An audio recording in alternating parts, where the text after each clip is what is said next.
자, 이번 시간은 296페이지고요. 수용 방식에 관한 도시개발 사업 절차를 학습할 수 있도록 준비하겠습니다. 자, 296페이지 펼쳐두시고 앞을 보시면 됩니다. 자, 지금부터 수용 방식이죠. 도시개발법상 도시개발 사업 방식은 언제 수용 방식으로 도시개발 사업을 하게 되죠. 한마디로 수용 방식으로 도시개발 사업을 하는 목적이 뭐냐고. 목적이 뭐죠? 대답하세요.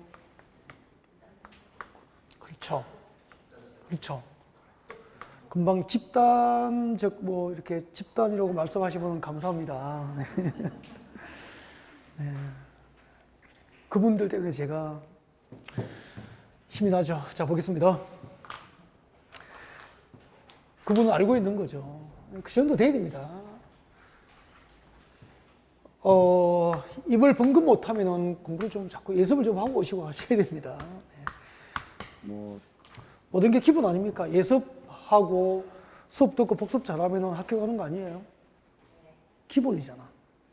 결석하지 않고 수업 잘 듣고 예습 복습 잘하면 학교 가는 건 기본이잖아요. 기본에 충실하면은 되는 거죠. 사업도 마찬가지잖아. 남보다 일찍 문 열고, 남보다 광고 많이 하고, 좋은 인간성과 사회성으로 손님을 대하고, 그러면은 되는 거 아닐까요? 광고 잘하고, 이렇게. 사업도 마찬가지죠. 공부도 마찬가지고요. 목적. 수용 방식으로 신도시 개발 사업을 하는 목적은 이 동네에서 주택 건설에 필요한, 아파트 건설에 필요한, 요즘에 신도시는 대부분 아파트니까, 아파트 건설에 필요한 택지 등의 집단적 조성이죠. 택지 등을 집단적으로 조성해서 건설회사에 공급할 것을 목적으로 하면 이 동네 도시개발 사업을 수용방식입니다. 대지로서의 효용증진 공공시설 정비를 목적으로 하거나 지가 땅값이 지가가 인근 지역보다 현저히 높을 경우에는 환지방식. 살짝 외워야 됩니다. 교재에 미쳐 꺼놨죠. 자, 그러면은 여기서 한번 봐요, 이제. 이걸 만들어 가봐요, 가정을. 이 동네에서 택지를 집단적으로 조성해서 건설회사에 공급하려면은 이 동네 임야, 농지, 주택은 그냥 둬야 됩니까? 수용해야 됩니까? 택지 조성에 필요한 이 동네의 땅과 건물은 강제 수용해야 되잖아요. 그래서 수용 방식으로 도시개발 사업을 할 때는 택지 조성에 필요한 구역 내 토지나 건축에 관한 소유권과 그 외의 권리를 뭐 할 수 있죠? 수용하죠. 토지 등을 수용하는 절차가 맨 먼저 있게 되는 거죠. 수용은 택지 조성에 필요한 토지나 건축에 관한 소유권과 그 외의 권리를 강제로 취득하는 거잖아, 사업 시행자가. 대신에 대가를 지급합니다. 사전에 현금 보상해야 돼요, 수용 전. 근데 채권으로 보상금 지급할 수 있죠? 그때 발행하는 채권의 이름이 뭐죠? 말씀하세요. 뭐죠? 토지 상환 채권. 그리고 국토교육법상 도시군계획시설 사업결정고시로부터 10년 동안 공사 미집행되고 지목이 대인 토지 소유자는 관할시청군청에 매도 청구할 수 있죠. 그때 매도 청구된 토지의 매수 가격 지급 시에 발행하는 채권이 뭐죠? 국토교육법상 장기 미집행 도시군계획시설 부지 매수 청구 시 매도 청구된 토지의 매수 가격을 지급할 때 발행하는 채권이 뭐죠? 도시군 계획시설 채권. 부글부글. 도시군 계획시설 채권. 국토교육법에는 도시군 계획시설 채권이 있다. 도시개발법상 수용 방식에는 토지 상환 채권. 그리고 도시개발법의 채권이 또 하나 있어. 도시개발 사업과 도시군 계획시설 사업에 필요한 자금 조달을 목적으로 발행합니다. 뭐죠? 도시개발 채권. 주택법상 민영주택 건설 재원을 확보하기 위해서 발행하는 채권이 주택상환사채. 주택법에는 주택상환사채, 도시개발법에는 토지상환채권하고 도시개발채권, 국토교육법에는 도시군계획시설 채권. 그 네 개의 채권을 누가 발행하는지 구분해서 외워야 답을 찾잖아. 할 거 많죠? 너무 많이 미루어두면 나중에 감당이 안 된단 말이야. 하시라니까. 눈 뜬 시간을 헛되이 보내지 말라는 거죠. 공부할 시간이 없는 게 아니에요. 눈 뜬 시간을 헛되이 보내지 마라. 그 다음에 이제 현금과 채권으로 보상했잖아. 그러면은 이 동네 봐. 이 동네에서 토지와 건축물을 강제 수용당하고 채권을 받으면은 토지사원 채권이잖아. 채권자잖아. 그럼 토지사원 채권을 받으면은 뭐가 되죠? 채권자에게 도시개발 사업으로 새로 조성된 토지는 택지 등이잖아. 새로 조성된 토지와 건축물로 상환할 것을 조건으로 발행하는 채권이잖아. 그럼 토지 상환 채권을 받은 투자자와 원주민은 나중에 조성된 택지나 상가 용지, 상가나 아파트 입주권을 받게 되는 거예요. 괜찮겠죠? 근데 주택 공급주소 교란을 막기 위해서 일정한 증서나 지위를 양도 양수 못 하잖아요. 그 양도 양수가 금지된 증서나 지위에 토지 상환 채권은 포함이 안 돼 있잖아. 프리미엄을 붙여서 불법이지만, 그죠? 거래가 이루어질 수도 있겠죠. 투자 대상이 될 수 있는 거죠. 그 다음에 이제 보상금 주고 나면은 원주민은 보상금 받고 이주하잖아요. 그 다음에 뭐 하죠? 공사에 들어가잖아, 공사 들어가는 거죠. 수용 방식으로 공사 끝났어. 끝나면은 시행자는 공사 완료 보고서 만들어서 준공검사를 신청합니다. 공사 완료 보고서 만들어서 준공검사를 신청하게 되죠.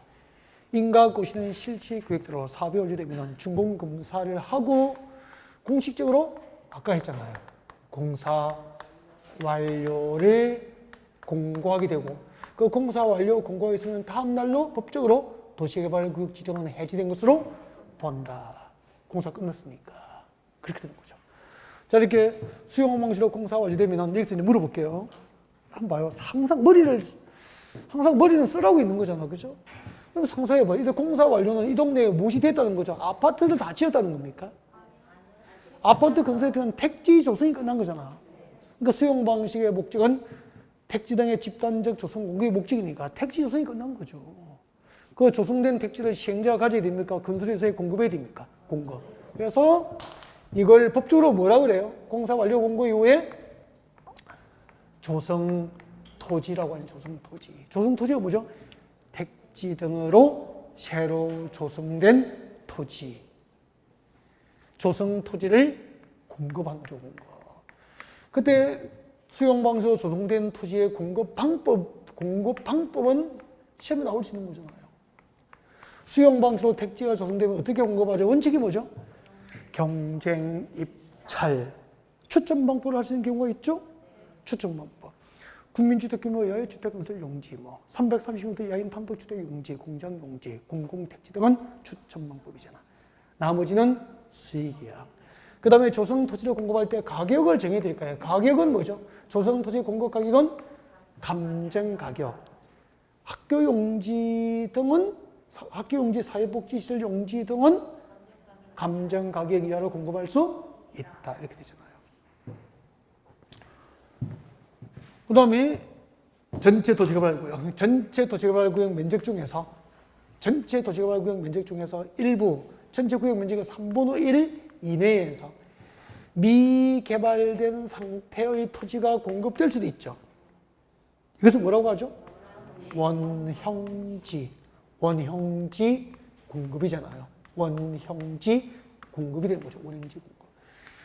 그러면은 수용 방식으로 신도시 개발이 수도권에서 끝났을 때 공급되는 토지는 택지 등으로 조성된 토지가 공급될 수도 있고 미개발된 원형지 상태의 토지가 공급될 수도 있고.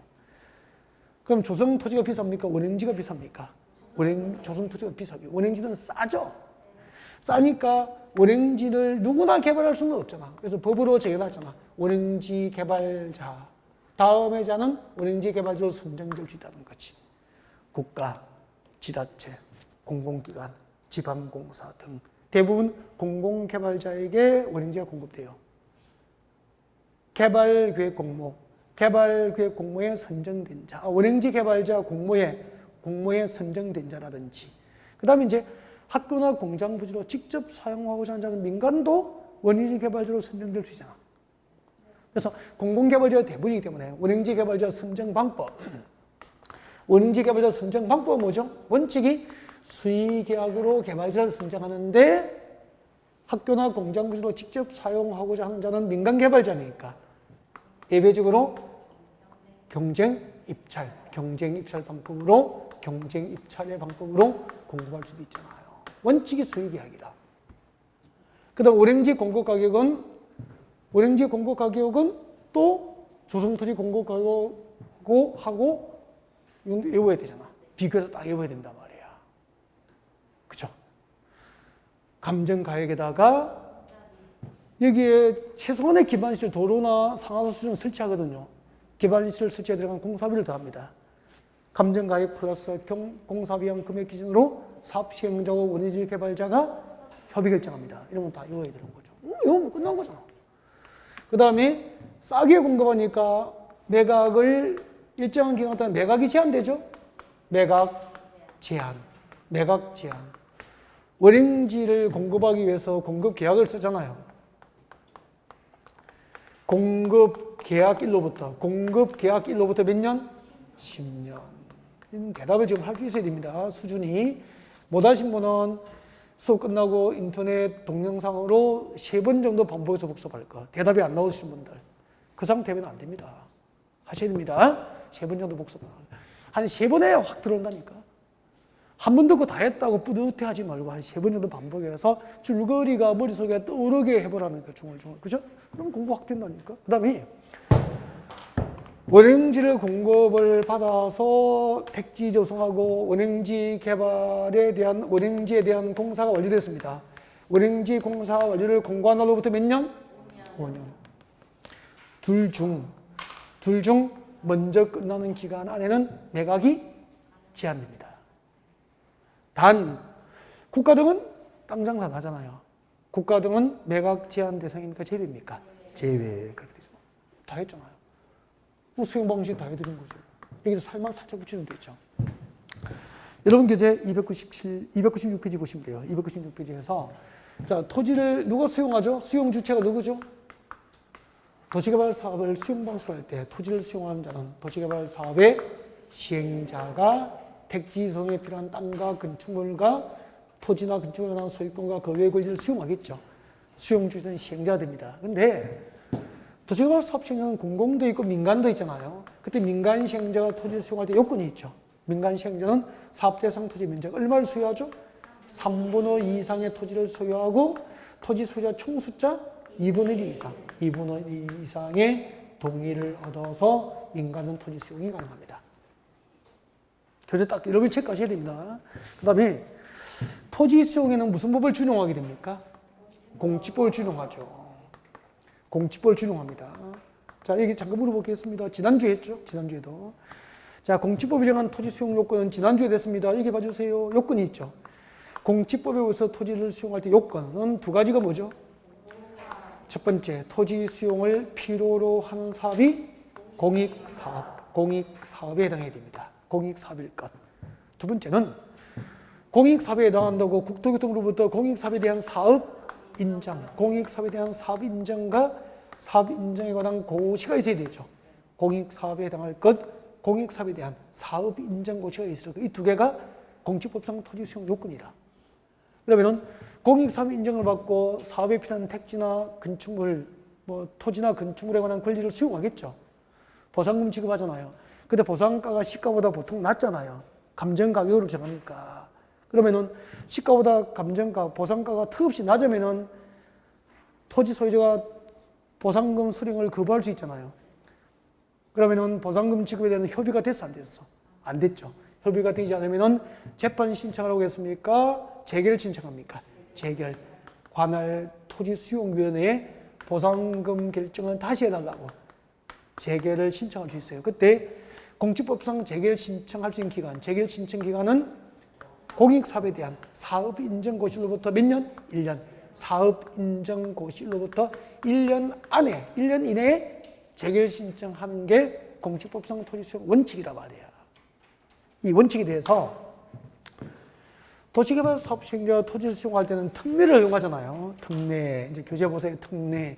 공지법을 준용하지만 도시개발 사업 시행자가 토지를 수용할 때는 특례를 허용한다. 특례. 어떤 특례가 허용될까요? 어떤 특례가 허용될까요? 여러분 교재 몇 페이지냐면은 297페이지 제일 위에 보면은 4번에 공익사업 인정 간주 시기라고 나와 있습니까? 이게 특례입니다. 별표하세요. 4번, 5번 묶어서 특례예요. 특례. 4, 5 딱 묶어서 공직법 준용 시 특례예요. 특례. 이걸 외워야 되죠. 이런 것은 안 외우면 안 됩니다. 네. 자, 여기 한번 봐주세요. 이 동네에서 택지 조성을 하기 위해서 수용해야 될 토지와 건축물에 관한 수용 대상이 될 토지 등의 뭘 작성합니까? 세부 목록, 수용 대상이 될 토지와 건축물의 목록표를 만든다 이 말이에요. 세부 목록을 만들어서 수용 대상이 될 토지 등의 세부 목록을 만들어서 뭐 해야 되죠? 고시하면은 예를 들면은 몇 번지 주택 소유권은 수용 대상이다. 그 주택에 있는 전세권도 수용 대상이다. 이런 식으로. 그 토지의 지상권 수용 대상이다. 몇 번지의 몇 번지 임야 소유권과 광어권이 수용 대상이다. 몇 번째에 있는 토지와 물을 사용할 수 있는 권리가 수용 대상이다. 이런 식으로. 수용 대상이 될 토지와 건축물의 세부 목록을 만들어 고시하면은 이 토지 등의 세부 목록 고시를 공직법상 공익사업 인정을 받은 것으로 본다 이 말이야. 그래서 세부 목록 고시를 공익사업에 대한 사업 인정 고시가 있은 것으로 의제합니다. 의제가 됩니다. 본다, 간주한다 이 말이에요. 그러면은 수용 대상이 될 토지 등의 세부 목록을 만들어 시행자가 고시해버리면은 공익사업 인정을 받은 것으로 법적으로 간주가 되니까 따로 공익사업 인정을 안 받아도 사업시행자가 수용 대상이 될 토지 등의 세부 목록표를 만들어 고시하면은 도시개발 사업시행자는 토지를 수용할 수 있게 되는 거예요. 이 자리에 지난주에 국토계획법상 도시군 계획시설 사업 절차에는 여기에 무엇이 들어갔죠? 그렇죠. 도시군 계획시설 사업 절차에서는 실시계획 인가고시를 사업 인정고시의 성수로 본다. 수용 방식의 도시개발 사업은 토지 등의 세부 목록 고시를 사업 인정고시의 성수로 본다. 이렇게 보시면 돼요. 이거 못 외우면 안 됩니다. 나는 이런 거 안 외우면 잠 못 자겠어 그날. 자다가도 놀래서 일어나올 것 같아. 무서워서 어떻게 자겠냐고. 그리고 그래서 잘 잡니다. 보상금 지급했는데 협의가 안 됐을 때 재결 신청. 이때 재결 신청하신 기간, 재결 신청 기간은 공직법상 원칙은 공익사업에 대한 사업 인정 고시로부터 1년 안에만 가능하잖아. 근데 수용 방식의 도시개발 사업 절차에서는 사업 시행기간 종료일까지. 도시개발 사업 시행기간 종료일까지. 그럼 도시개발 사업 시행기간 종료일까지니까 사업 시행기간이 2년이면 2년 내내 언제든지 보상금 지급에 대한 협의되면 재결 신청이 가능한 거야. 사업 시행기간이 3년이면 3년 내내 언제든지 재결 신청이 가능하다 이 말이야. 무슨 말인지 알겠죠? 네. 그러면 시험이 이렇게 나오잖아. 수용 방식의 도시개발 사업 절차에서 수용 보상금 지급에 대한 협의가 이루어지지 아니한 경우 재결 신청은 공익사업에 대한 사업 인정 고시로부터 1년 이내에 하여야 한다. O 믿겠습니까? X. 그건 공직법상 원칙이고 수용 방식의 도시개발 사업 절차에서는 언제까지 가능하죠? 사업 시행기간 종료일까지 언제든지 가능하다는 뜻입니다. 이런 부분들. 그 다음에 내려오세요. 원행지 개발과 공급이 나와 있습니다. 네, 동그라미 1번. 자, 원행지를 공급하는 목적은 자연 친화적으로 도시를 자연 친화적으로 개발하거나 복합적이고 입지적인 개발. 이게 원행지 공급의 목적이 되잖아요. 도시를 자연 친화적으로 개발하거나 복합적 입지적으로 개발하기 위해서 필요한 경우 저 뒤에 줄 거죠. 지정권자의 승인을 받습니다. 지정권자의 승인을 받고 다음 중 한 개에 해당한 자에게 운행지를 개발하여 공급하게 할 수 있는데 다음이 박사네 기역부터 미음 맞죠? 기역부터 미음까지 묶어요. 이 기역부터 미음 중 한 개에 해당한 자가 무엇이 되는 거죠? 운행지 개발자. 운행지 개발자로 선정될 수 있잖아. 개발자 선정 대상이라. 운행지 개발자로 선정될 수 있는 대상이잖아요. 대부분이 봐요. 빨리 죽겠죠. 국가, 지자체, 니은번의 공공기관, 디귿번의 지방공사. 네. 여기에 조심해야 될 거. 공공기관은 들어가는데 정부 추정기관은 원행지 개발자로 선정될 수 있어? 없어? 없어. 이런 거 조심해야 됩니다. 다음 중 원행지 개발자로 선정될 수 없는 자, 정부 추정기관이 답이 될 수 있는 거잖아. 그 다음에 내려와요. 니을번 제일 끝에. 원행지 개발자 공모, 공모가 뭐죠? 공개 모집이잖아. 공모에 선정된 자. 그 다음에 학교 동그라미, 공장 동그라미. 원행지를 학교나 공장 부지로 직접 사용하고자 하는 자. 리얼하고 미엄은 공공개발자입니까? 민간입니까? 민간개발자. 민간개발자. 그래서 미엄은 학교나 공장 등 부지로 직접 사용하는 자를 원행지 개발자로 선정할 때는 민간개발자니까 수의계약입니까? 경쟁입찰입니까? 경쟁입찰방법. 기역, 니은, 디귿, 국가, 지자체, 공공기관, 지방공사를 원행지 개발자로 선정할 때는 수의계약. 미엄은 경쟁입찰방법으로 원행지 개발자 선정이 되는 거라고. 원칙이 수의계약. 학교나 공장 부지로 직접 사용하고자 하는 자를 개발할 때는 경쟁입찰. 리얼번은 공모에 선정됐으니까 뭐 공모에 선정된 자가 개발자가 되는 거지 뭐. 공개모집에 선정된 자 아닙니까? 그럼 뭐 경쟁입찰 이런 거 필요 없는 거잖아요. 네. 자, 그 다음에 책잘 넘기면은 원행지 공급도 뭐 해야 되죠? 지정고자 승인을 요하게 된다라고 말씀드렸었고, 그 다음에 이제 6번을 봐요. 동그라미 6번. 298 6번에 보면은 원행지 개발자는 10년 범위 내에서 원행지 매각을 제한한다라고 되어 있는데, 그때 10년 범위는 세 번째 줄에 봐요. 원행지에 대한 공사 완료 공고일로부터 몇 년? 5년. 세 번째 줄에 동그라미 6번의 세 번째 줄 가로 안에 보니까 기간 나와 있죠. 원행지에 대한 공사 완료 공고일이야. 공사 완료 공고일로부터 몇 년? 5년. 원행지 공급 계약 체결일로부터 몇 년? 10년. 둘 중 빠른 기간, 먼저 끝나는 기간 안에는 매각이 제한된다 이 말이에요. 아까 이렇게 설명했잖아. 여기 봐요. 이 원행지를 개발자가 공고하려면 공급 계약 쓸까 아이가? 그 공급 계약 체결일로부터 몇 년? 10년. 원행지에 대한 공사 완료 공고일로부터 몇 년? 5년. 둘 중 먼저 끝나는 빠른 기간 안에는 매각이 제한된다 이 말이야. 단 국가 등은 매각 제한을 받습니까? 제외입니까? 제외. 이거 별표해 놓고. 그 다음에 7번, 8번은 참고하시면 돼요. 그 다음에 내려와요. 토지상환채권 별표. 토지상환채권. 토지상환채권 누가 발행하죠? 동그라미 1번에 시행자 동그라미. 시행자는 동그라미 시행자가 누구죠? 발행자가 돼. 시행자가 뭐라고요? 토지상환채권 발행자가 되는 거야. 아니 시행자가 토지 수용했으니까 보상금 줘야 될 거 아닙니까? 시행자가 발행자가 되는 거라고. 줄까요? 토지 소유자가 원하는 경우 기역. 토지 등의 매수대금 일부 지급 니은. 기역과 니은이 뭐죠? 발행 요건이라. 토지 소유자가 원하는 경우로서 토지 등 매수대금 전부 지급입니까? 일부 지급입니까? 일부. 전부 또는 일부 하면 틀리는 거라.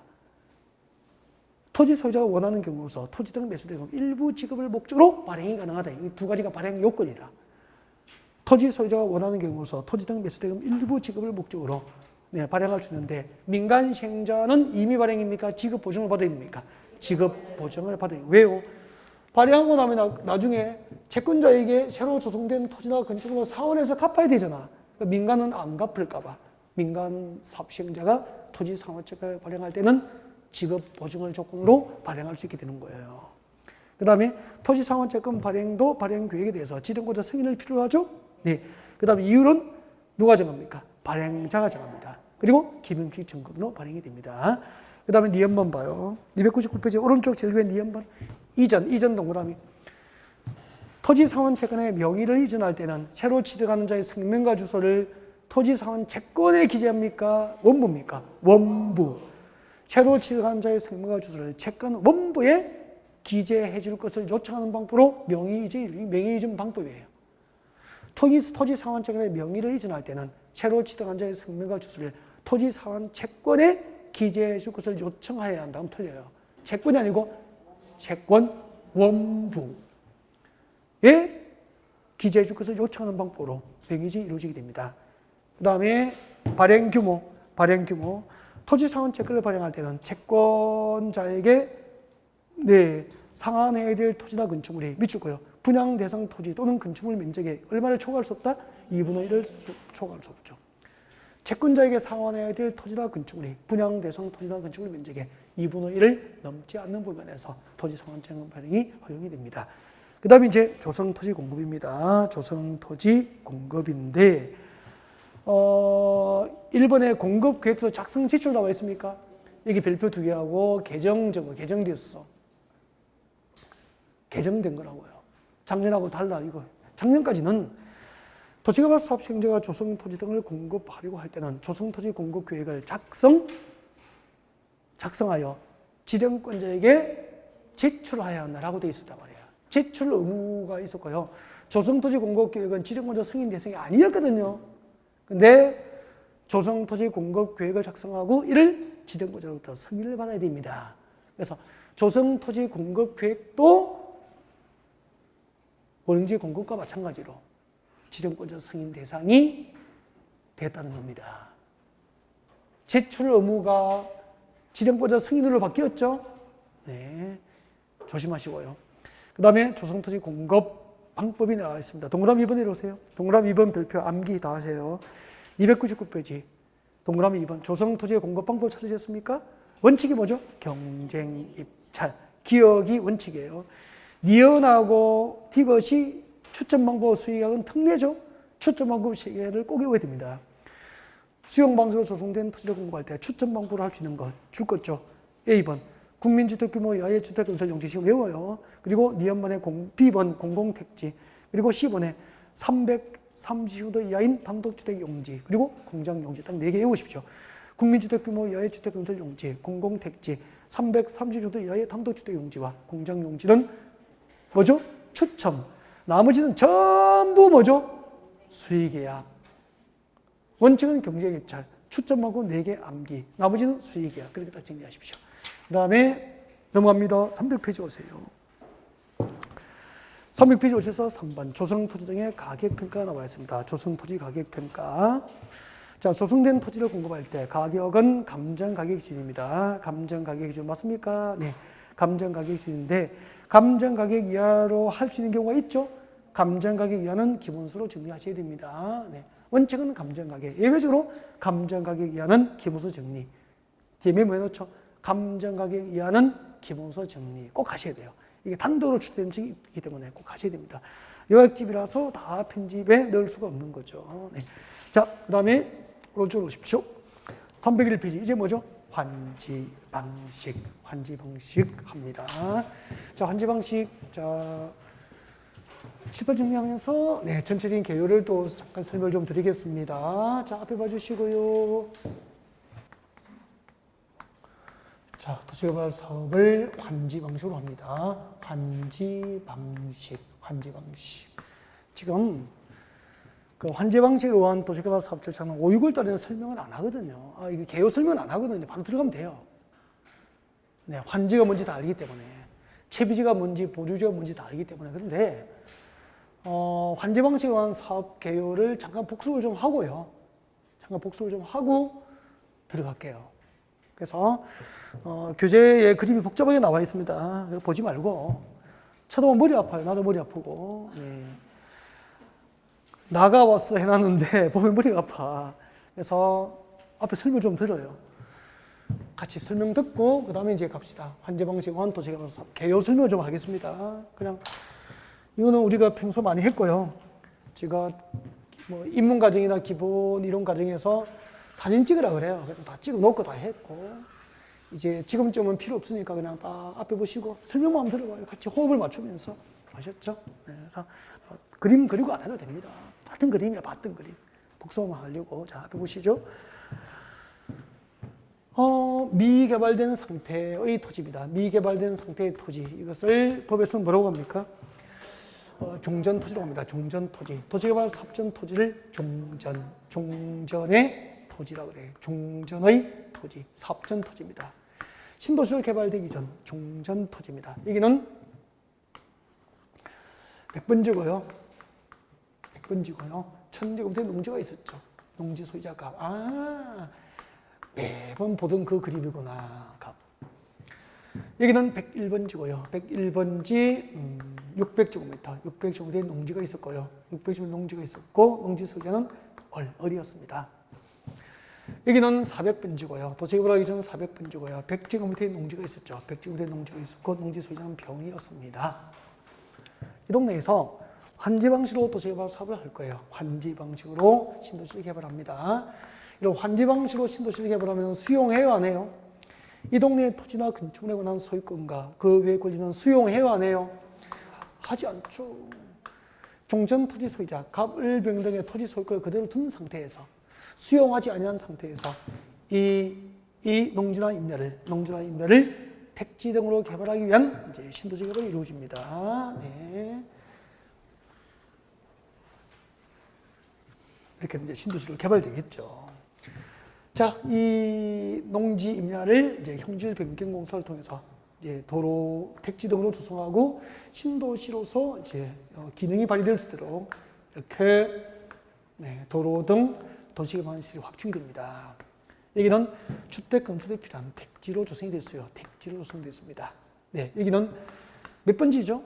도시개발하기 전 100번지였잖아. 농지였죠. 이는 이제 분할돼가지고 100-1번지는 시청 용지가 됐고 100-2번지, 100-2번지는 학교 용지로 환지가 결정이 됐습니다. 여기는 업무용도의 빌디, 업무용도의 상업지역으로, 여기는 유통단지 조성을 위한 상업지역으로 그렇게 조성이 끝났죠. 이걸 뭐라고 불러요? 사업전 토지를 조성토지, 도시개발사에 완료된 토지를 무엇으로 부릅니까? 조성토지죠. 택지 등으로 새로 조성된 토지, 그런 뜻이에요. 즉 환지 방식으로 도시개발이 끝나더라도 이 구역 안에 토지 소유권은 누구에게 있죠? 사업시행자, 대답하세요. 사업시행자에게 토지 소유권이 있습니까? 종전 토지 소유자들에게 있습니까? 수용 안 했으니까 종전 토지 소유자들에게 그대로 토지 소유권이 있을 거 아니에요. 그래서 환지 방식으로 도시개발이 끝나면은 종전 토지 소유자, 갑을병등에게 농지나 임야 대신에 새로 조성된 택지를 나누어 주는 거야. 이것을 뭐라 그래요? 이걸 뭐라 그래요? 환지라고 하는 거야. 도시개발하기 전 원주민들에게, 농지나 임야를 갖고 있는 원주민에게 새로 개발된 택지나 상가 용지를 나누어 준다고. 이걸 뭐라 그래요? 환지라 그런 거야. 예를 들면은 100번지 농지 소유자 갑에게 도시개발이 끝나고 200번지에 조성된 택지 500제곱미터를 100번지 농지 대신에 갑에게는 200번지에 조성된 택지 500제곱미터 갑에게 돌려주는 거야. 이걸 뭐라고 해요? 환지라고 해요. 환지. 그러면 수용 방식으로 신도시 개발을 했다면 100번지 농지 소유자 갑은 농지 소유권을 수용당했을 거 아니야. 뭘 받아요? 현금으로 보상금 받든지 채권을 받겠죠? 근데 환지 방식으로 하면 현금과 채권을 받습니까? 택지나 상가 용지를 환지 받습니까? 그렇죠. 환지 받는 거예요. 그때 100번지 갑에게 환지될 토지의 위치를 200번지라고 면적은 500제곱미터 할 거야. 환지 대상의 위치를 몇 번지 몇 제곱미터 할 건지 설계한단 말이야. 그래서 무슨 설계라 그래? 환지 설계. 그 환지 설계 등을 내용으로 하는 계획이 무슨 계획이죠? 환지 계획. 그때 환지 계획 내용 5개 정도 내우라고 했잖아. 그래서 지금부터 마이크 들고 내려가서 물으면 대답을 5개를 암기를 다음에 하세요. 암기를 해야 되니까. 환지 설계. 필지별로 된 환지 명시, 필지별 권리별로 된 청산 대상 토지 명시, 채비지, 보류지 명시, 입체 환지용 건축물 명시 등을 내용으로 하는 계획이 환지계획. 이 정도 외워야 됩니다. 미뤄두신 분 손 들어봐요. 다 외웠구나. 혹시 미뤄두신 분은 저녁에 가서 외우세요. 다른 사람 외우고 학교 가는데 나는 혼자 그것도 안 외우고 있으면 안 되는 거잖아. 그죠? 네. 해야 될 걸 하면 학교 가는 겁니다. 자꾸 미뤄두면 낭패가 나는 거고. 그 다음에 그 환지 교회로 계획된 것을 확정하기 위한 행정처분을 뭐라고 합니까? 환지 처분이라고 하는 거야.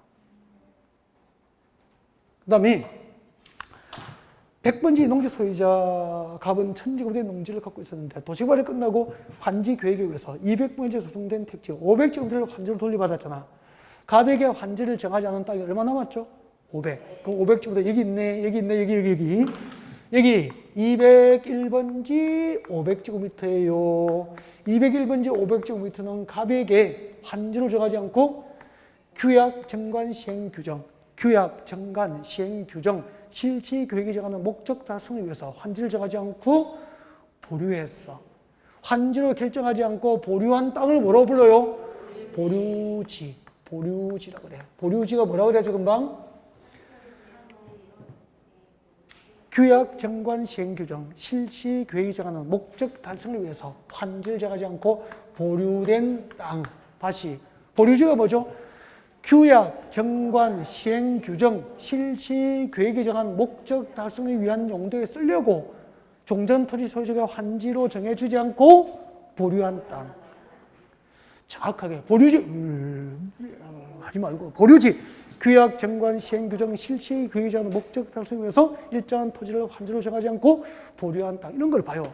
인터넷 강의 듣고 좀 혼자 연습 좀 하고 반복적으로 좀 계속 해줘야 되는 거예요. 내 것 안 되죠. 맞죠? 보류지가 뭐죠? 물으면 할 말이 없고 그러면 안 되는 거죠. 제가 가끔 말하는 연습을 해라 그러죠. 용어를 말하는 연습을 해라. 혼자 대답을 해봐라. 혼자 말 못하면 모르는 거잖아. 맞죠? 평택이역 여기서 어떻게 가요? 라고 물어봤는데 말 못하고 나는 알고는 있어? 뭐 그러면은 모르는 거잖아. 이중갑에서 버스 타고 뭐 몇 번 타고 뭐 몇 정도 가시면 있습니다. 그리고 말사요. 그 다음에 여보세요? 보류지 중 일부를 처분해서 혼자 뭐 하지 마세요. 쓰고 뭐 이렇게 뒤적거리지 마세요. 자, 그 보류지 중 일부를 처분해서 도시개발 사업 경비에 사업비에 충당할 목적으로 쓰면은 뭐죠? 채비지. 그럼 채비지는 본래 보류지였어. 종전토지 소지가 환지를 주지 않고 보류된 땅 중 일부를 처분해서 도시개발 사업 경비에 사용할 용도로 정하면은 뭐죠? 채비지. 그러면은 환지 방식의 도시개발 사업은 정부 재정으로 하는 겁니까? 채비지 팔아서 하는 겁니까? 채비지. 원주민들이 환지받지 않고 일부 환지로 되돌려받지 않고 일부 내놓은 땅을 보류지잖아요. 그것을 팔아서 도시개발 사업 비용으로 쓰는 거야. 그래서 원주민들은 그래도 기분 좋아요, 안 좋아요? 기분 좋죠. 아니, 1000제곱대 농지 갖고 있었는데 500제곱대는 도시개발을 위해서 부담했잖아. 그때 보류지 면적이 500인데 갑의 종전 토지 면적에서 보류지 면적이 차지하는 비율을 토지 부담률이라고 하잖아. 맞죠? 그럼 갑은 종전 토지 면적의 50%를 보류지라는 이름으로 신도시 개발로서 부담을 했지만 절반은 돌려받았죠. 절반은 도시개발을 지낸 농지였잖아. 도시개발이 끝나고 나니까 택지로 개발돼서 돌아왔잖아요. 농지 평당 가격이 10만 원짜리가 평당 300만 원짜리 30배 올라서 개발돼서 돌아왔으니까 토지 면적은 50% 감소했지만 면적 감소 비율보다 가격 상승률이 훨씬 크기 때문에 대박이 나는 거죠. 맞죠? 분당에 이야기했잖아. 목장용지 이야기 들은 적이 있죠. 수강생이었다고. 분당 신도시 개발은 이제 목장이었는데 친구들이 오면은 그렇게 부끄러웠대. 아버지가 수치스러웠대. 목장하고 있으니까 소똥 냄새 나니 팔이 날리지. 친구들이 오면 소똥 냄새 나려고 그랬는데 세상에 분당 신도시 개발할 때 한 블록을 한 집 받아가지고 형제들이 나누어서 반 블록을 딱 팔아가지고 건물을 올려버린 거지. 그때 10년 전에 내가 강의할 때 월세 돌리기 보증금 모르겠고 월세가 월 5천만 원 이상 돈다더라고. 그 재산 지키려고 공중도 공부하는 그랬잖아요. 들어오면은 밥 사 먹이고 민법 가르쳐서 합격해서 내보내고 자기는 떨어지고. 그때 한 몇 년 동안 공부하고 계시는 거예요. 합격할 필요가 없는 거죠. 재산 지키는 거죠.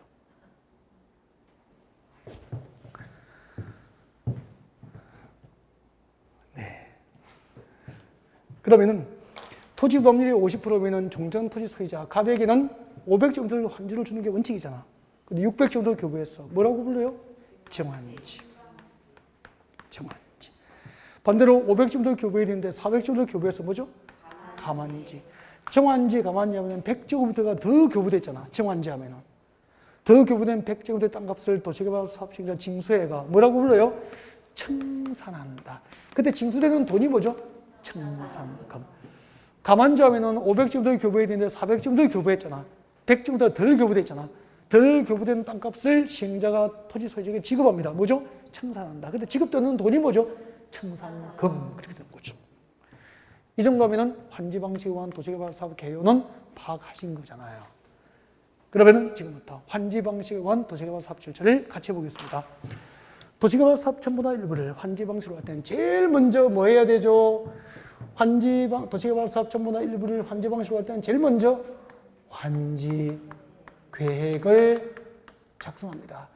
도시개발 사업 전부나 일부를 환지 방식으로 할 때는 환지 계획을 작성해서 행정청이 아닌 시행자가 작성한 환지 계획은 인가를 받죠.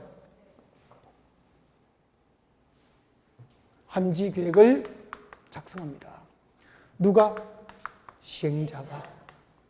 그때 행정팀이 아닌 시행자가 작성한 환지 계획은 인가를 받죠. 그래서 제가 인가권이 중요하다고 그랬거든요. 환지 계획 인가권자가 누군지를 대답해서 해주세요. 이 대답 못하면 답 틀릴 확률이 매우 높습니다. 틀렸지 뭐. 누구에게 인가 받아요? 특도. 제주특별자치도지사. 그리고 시장, 군수, 구청장. 감동입니다. 이걸 외우고 계시다니. 여러분은 구박을 받으면 안 되실 분들이야. 진짜 너무 잘하셨어. 환지계획인가, 특도, 시장, 군수, 구청장. 그리고 환지계획 내용. 아까 몇 개였죠? 환지계획은 환지, 설계 등을 내용을 한 계획이다. 5개 딱 암기하셔야 됩니다. 최소한 5개 암기. 안 하면은 내년에 또 공부하면 되죠. 뭐. 그 다음에 환지계획 작성 기준 잠시 뒤에 해야 돼요. 환지를 설계하는 기준이죠. 종전 토지 소유자 누구에게 도시개발이 끝나고 몇 번지 위치에 몇 제곱미터를 환지 줄 건지 정하는 게 환지 설계죠. 환지 설계 등 기준. 일단은 원칙이 뭐죠? 적응환지 원칙. 적응환지가 원칙이죠. 잠시 뒤에 하겠습니다. 그 다음에 환지 계획 인가가 나면 그 다음 절차가 뭐죠? 공사에 들어갑니다. 공사. 그 공사를 하는 과정에서 도시개발 사업 시행으로 종전 토지 소유자가 종전 토지를 사용 수익, 공사 시행으로 종전 토지를 사용 수익할 수 있거나 그 종전 토지 임차권자가 종전 토지를 사용 수익 못하는 문제가 생기잖아요. 그 문제 해결을 위해서 공사가 진행되는 과정에서 무엇을 지정할 수 있죠? 그렇죠. 환지, 애정지를 지정할 수도 있죠. 환지, 애정지 지정을 전후로 계속 공사는 진행되고 있죠. 환지 계획, 환지, 애정지 처분. 그 다음에 공사가 끝났습니다. 환지 방식으로 공사가 완료되면은 환지 처분 절차를 외우라 그랬거든요. 이 절차가 이제 떠올라야 돼요. 이 또 못 외우잖아. 와, 할 거 많다. 그죠? 좋으시겠어요?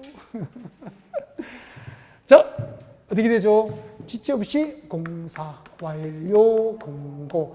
지체 없이 공사 완료를 공고하고 공사 관계 서류를 일반에게 공개 열람을 시킵니다. 공람. 그럼 이해관계자들은 관계 서류가 공개 열람되면 와서 서류 볼까 안 볼까? 보죠. 나는 도시개발이 끝나고 몇 번지 위치에 몇 제곱미터를 제대로 받게 됐는지를 다 볼 거 아니에요.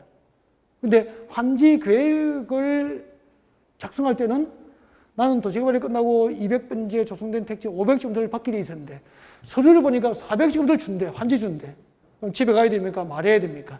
그래서 관계 서류를 공람하고 공람 기간 내에 의견이 있으면 공람 기간 내에 도시개발 사업 시행자에게 의견 제출. 그 제출된 의견에 대해서 필요한 조치를 취하겠거나, 네, 제출된 의견이 없으면 준공검사를 신청합니다. 이제 대답하세요. 환지 방식의 도시개발 사업 절차에서 준공검사가 있으면 그 준공검사로부터 며칠 내에 환지 처분하죠? 60일. 이것도 정답이 됐지 않은 적이 있음. 60일. 60일 내에 환지 처분을 하게 되는 거죠. 환지 처분을 하게 됩니다. 지금 저와 같이 호흡을 맞추면서 이렇게 사업 절차가 쭉 진행될 때 이해가 되고요. 그 다음에 어렴풋이 그 절차들이 떠오르면은 도시개발법은 웬만큼 공부를 하셨다라고 생각하시면 되고요. 수업을 들으면서 좀 이렇게 부족함을 이제 자기는 알잖아. 느끼고 그 다음 절차가 제가 필기를 하기 전에 그 다음 절차가 전혀 떠오르지 않고 캄캄했다면은 인터넷 강의를 한 3번 정도 반복해서 들었으면 좋겠습니다. 딱 아침 9시부터 한 오후 저녁 한 9시까지는 3번 들어요. 쉬었다 가면서도. 그 3번 듣고 나면 구토가 나올 거야. 그 정도 토가 나올 정도로 그 정도 반복하시면 합격이에요. 그 정도 반복해야 어떤 결판이 납니다.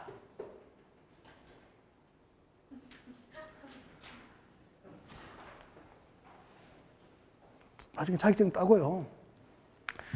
진짜 신나게 일해보라는 거 한 1년, 2년 미쳐야 돼요, 거기서. 진짜 미쳐버려야 돼. 저분은 부동산 공인중개사 자격증 따고 개업했는데 혹시 저러다가 저분 죽는 거 아니야? 이거 아마 동네에 소문이 날 정도로 열심히 하시. 한 2, 3년 딱 하면 됩니다. 답 나옵니다. 이거. 세상에 그런 직업이 없어요. 정년퇴직도 없지 뭐. 남 눈치도 안 보지 뭐. 월 4천, 5천 벌 때도 있고 월 7, 800 못 벌면 7, 800 벌 때도 있고 막. 그렇죠. 그렇게 정보제도 못 내고 빌빌 하면은 미친 듯이 일하지 않았거든요. 자격증 그려놓고 점포만 열면 손님이 오고 돈이 제대로 될 줄 알았지. 세상은 그렇지 않거든요. 부동산 점포 얼마나 많습니까? 그죠? 진짜. 차 타고 가면 저도 이제 부동산 쪽에 밥을 먹기 때문에 부동산 간판이 잘 보여요. 여러분들 공부하고 나니까 부동산 사무실 간판이 많이 보이잖아요. 너무 많은 것 같다. 그리고 40%는 돈 벌고 있습니다. 떼돈을 버는 사람도 있고요. 여전히 40%는 망하고 있습니다. 끊임없이 망합니다. 열었다가 40%는 매년 문 닫고 있고 그렇게 되는 거죠. 미친 듯이 한 2년 동안 1, 2년 열심히 미친 듯이 해버리면 딱 답 나온다니까. 좋아요. 부동산 어디서 해야 되죠? 이게 좋잖아요. 제가 이야기했잖아. 평택. 진짜. 앞으로 향후 부동산과 관련해서는 향후 한 20년, 15년 정도 축복받은 땅이에요. 평택, 오산, 화성, 다 그런 거냐. 용인 다. 좋은 땅이죠. 향후 한 15년 동안 축복받은 땅이야. 산책에서 부동산 하면 망해요. 안 돼요. 그건 토종물이나 키워야 되고 좋은 땅이야. 기회의 땅에서 기회를 잡았으면 좋겠습니다. 자, 환지방식에 관한 사업 절차, 개요도 설명드리고 절차도 봤으니까 조금 쉬었다 들어가서 구체적으로 공부할까요? 네. 칠판 지우지 마세요. 칠판 지우지 마. 오케이.